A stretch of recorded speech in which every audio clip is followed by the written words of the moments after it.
Chicken তো আপনারা নানা রকমভাবে খেয়েছেন, কিন্তু আজকে যেই রেসিপিটা আমি বানাবো সেটা হচ্ছে চিকেন পোস্ত। আপনারা এইভাবে একদিন করে খেয়ে দেখবেন চিকেনটা কেমন লাগায়। আজকে আমি বানাবো চিকেন পোস্ত। আমি চিকেনটাকে একটু ছোট ছোট করে কেটে নিয়েছি। এখন আমি চিকেনটাকে ম্যারিনেট করে নেব। ম্যারিনেট করে নেওয়ার জন্য আমি দিয়ে দিচ্ছি হলুদ, কাশ্মীরি লঙ্কার গুঁড়ো আর দিয়ে দিচ্ছি নুন। এখন আমি চিকেনটাকে ভালোভাবে মেখে নেব।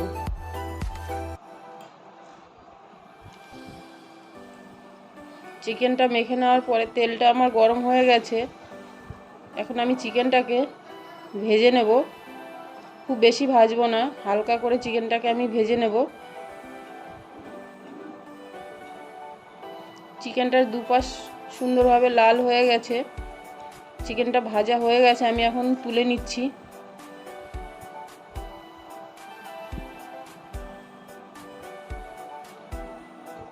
এখন আমি ফোড়নে দিয়ে দেব তেজপাতা, শুকনো লঙ্কা, গোটা গরম মশলা, গোটা জিরে।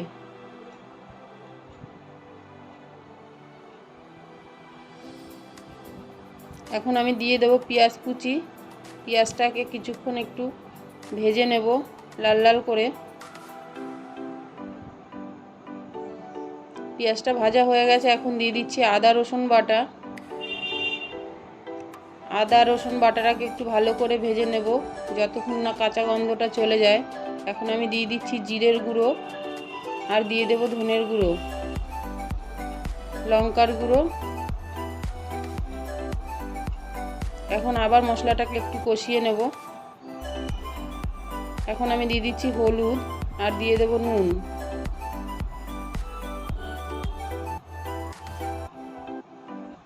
হলুদ আর নুন দিয়ে দেওয়ার পরে মশলাটাকে আবার একটু কষিয়ে নিয়ে আমি এর মধ্যে দিয়ে দেব টমেটো কুচি।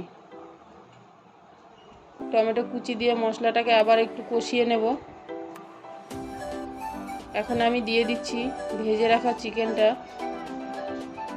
চিকেনটাকে আমি এখন 5-7 মিনিট ভালোভাবে কষিয়ে নেব।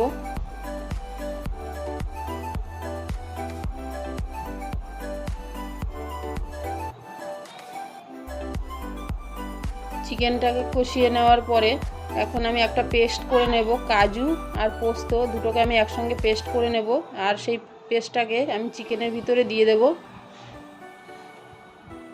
চিকেনের ভিতরে দিয়ে দেওয়ার পরে আবার কিছুক্ষণ কষিয়ে নেব।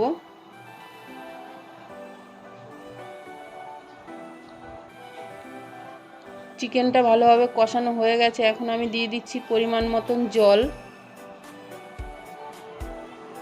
পরিমাণ মতন জল দেওয়ার পরে আমি উপর থেকে দিয়ে দিচ্ছি কাঁচা লঙ্কা চেরা।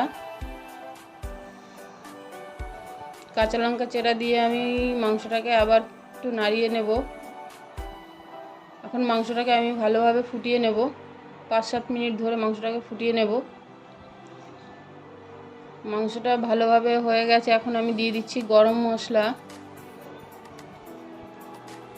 মাংসটা রেডি হয়ে গেছে। এখন আমি উপর থেকে দিয়ে দিচ্ছি ধনেপাতা কুচি ছড়িয়ে।